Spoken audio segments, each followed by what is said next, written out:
Okay, let me try to do it right away. List comprehension.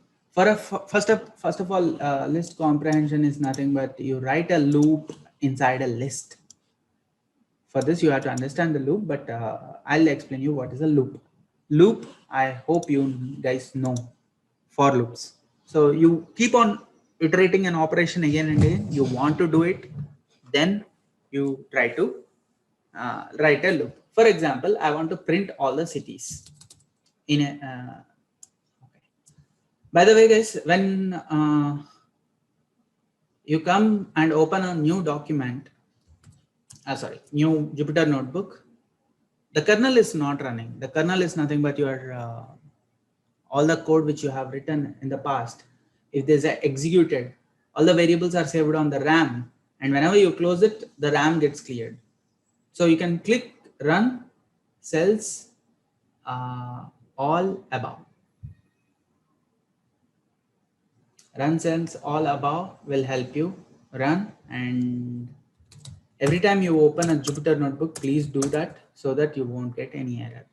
For example, I want to print cities in the form of a iterative. I can write it as for I in cities colon. Colon is the way to end your Jupyter notebooks. Click enter, and once you enter, the indentation happens automatically for most of the IDEs. If it doesn't happen, you have to give 4 spaces or 1 tab as an indentation in Python. This is a loop. I is also called as iterator. What do you mean by iterator? The one which keeps on changing, adding entities. So I can do print of I. Print statement in Python 2.0, 2 versions don't need parenthesis. In this versions, we need parenthesis. See, so I'm printing one city name at a time here. So this is nothing but your looping. It's nothing but your looping. So looping can be done for several purposes. I have done it just to print out, but as we go learn more, we'll be able to do multiple things.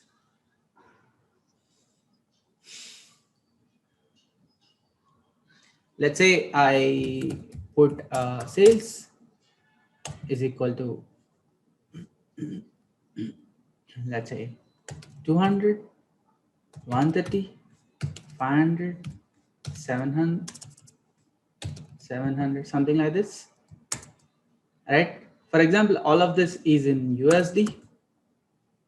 I want to sales is in USD, and I want to convert it into rupees. Let's say there are much easier ways, but for the sake of it, I'm doing for I in sales colon print I star. Let's say today's conversion rate is 72.34. Let's say.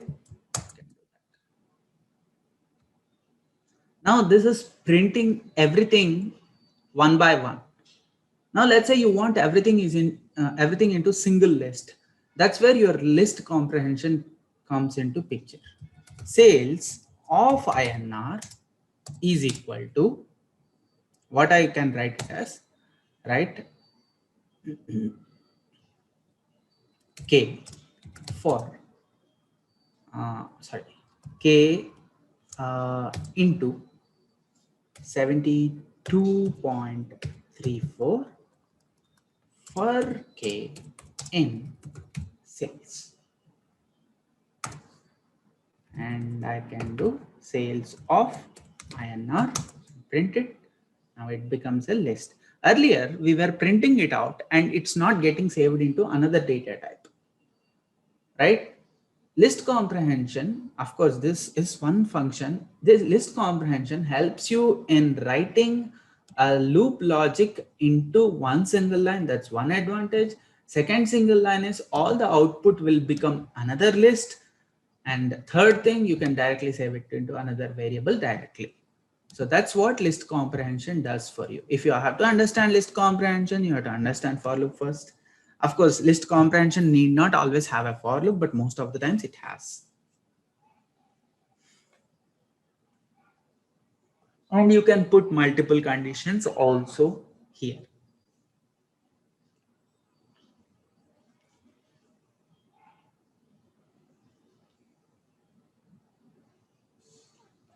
Okay, so there's an interesting problem I want to give you guys.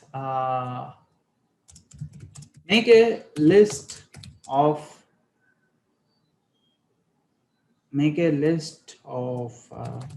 cities, okay,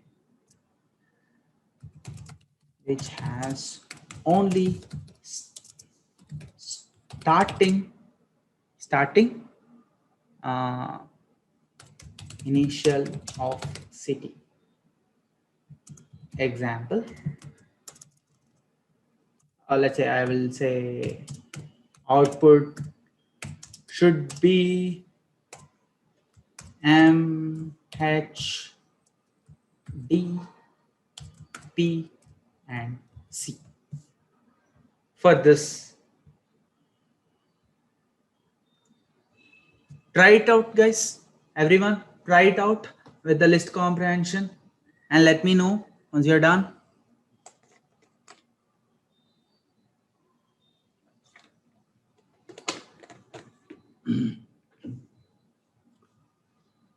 I hope you understood what was happening. All the logic should be written here. And K keeps on iterating in the sales. In the first iteration, K will become first item, second item, third item, fourth item.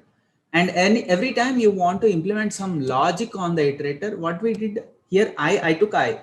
And every time I did I into 72.34. And the same logic here, what I did is I got that operation or the logical statement in front, K into 72.34, and I kept on iterating. So this element will become part of the list. Now try to do this and let me know how, if you have accomplished it.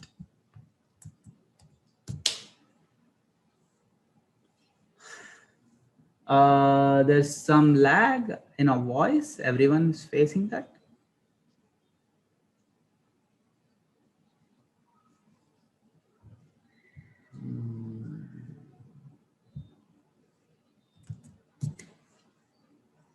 Okay, Vamsi is done. Superb. Nice. Others? People who are coding, please put full attention here.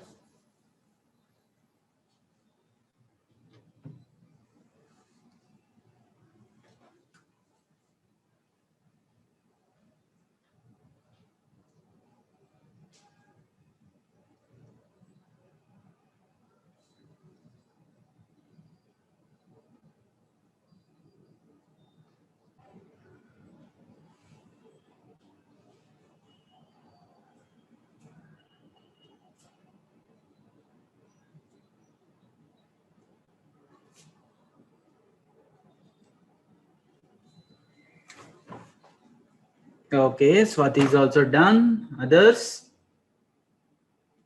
Just try to get the first input. First part of output, try to get it, then you can iterate it. This guy. Okay, got it.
Okay, all right. So whenever, I mean, one of the good hack in doing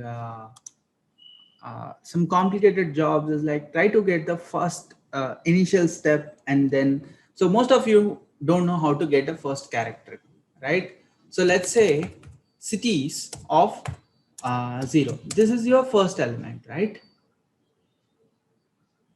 Right. Let's say as first city is equal. You can assign it.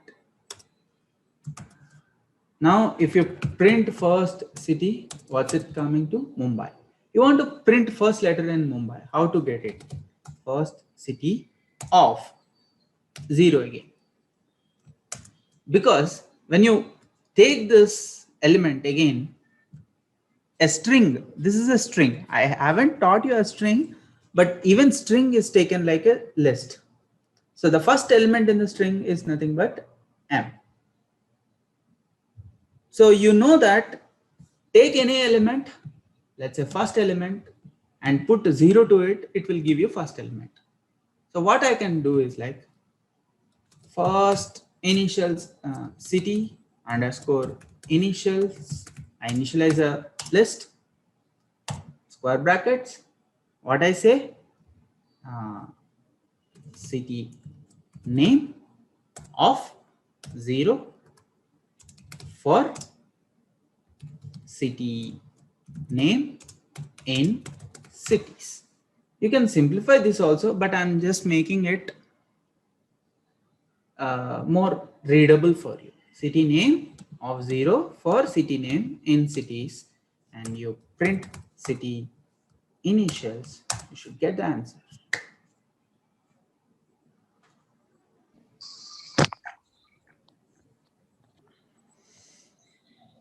Clear, everyone?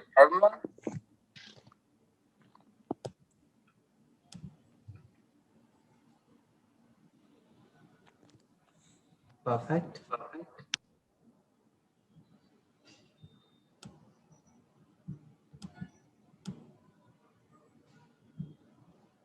Someone wants to close the class? Looks like looking at the time.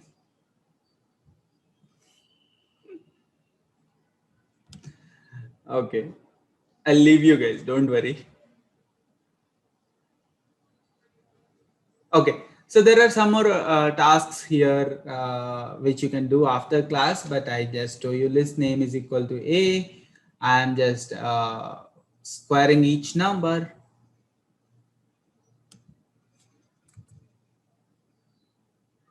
Oh, okay, Aman, I got it. It's okay. It's okay. Right. Now, there's one more thing called square root. Square root of every element in the list.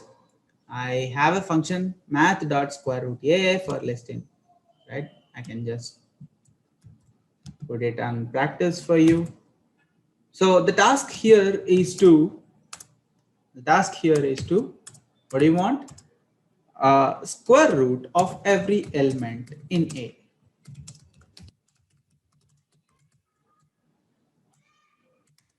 I do it. This is what I get. I initialize the list.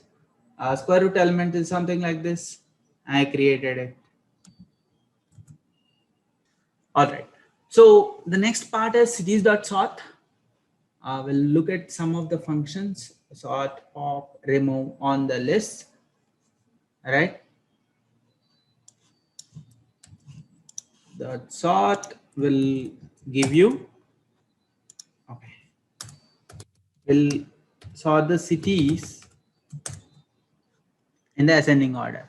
What do you mean by ascending order? For strings, it will take the starting digit, and it starts with C, D, H, Mumbai, and Pune. Sort method will sort the list in an order. Generally, you can do print of sales of INR dot sort as well. Oh, okay. It doesn't return anything. Sorry, return anything. It's a function, right? The function doesn't return. So You can do save. It's sorted in ascending order.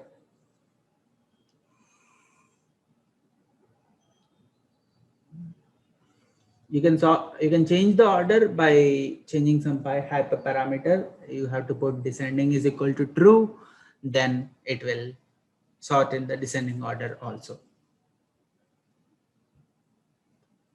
The next thing is pop statement.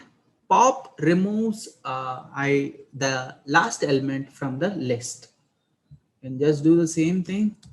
Cities, type it. It's in sorted order. Cities dot pop, and it will return Pune. And look at cities now. The Pune is removed. When you pop, the last element is returned to you. You can also optionally catch this removed element into some removed underscore element is equal to cities dot pop. By the way, it has already changed.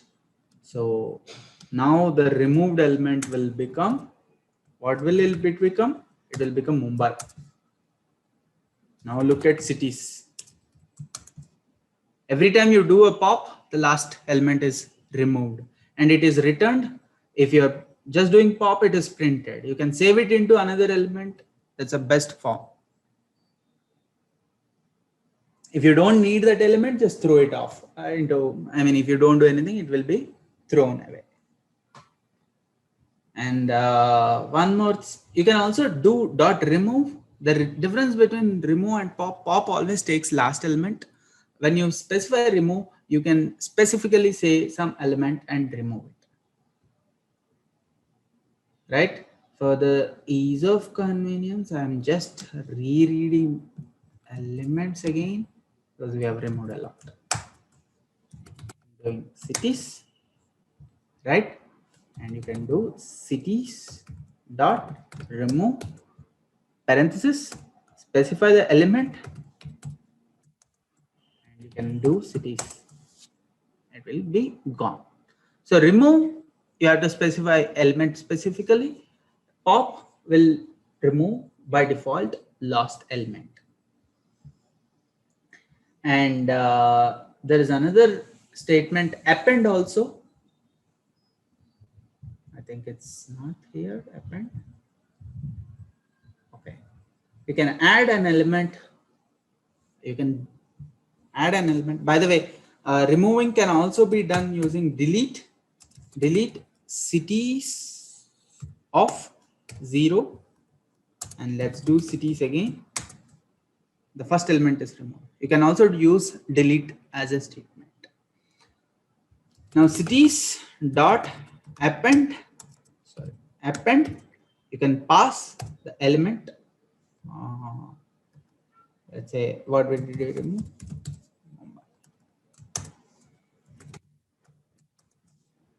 Mumbai got added again.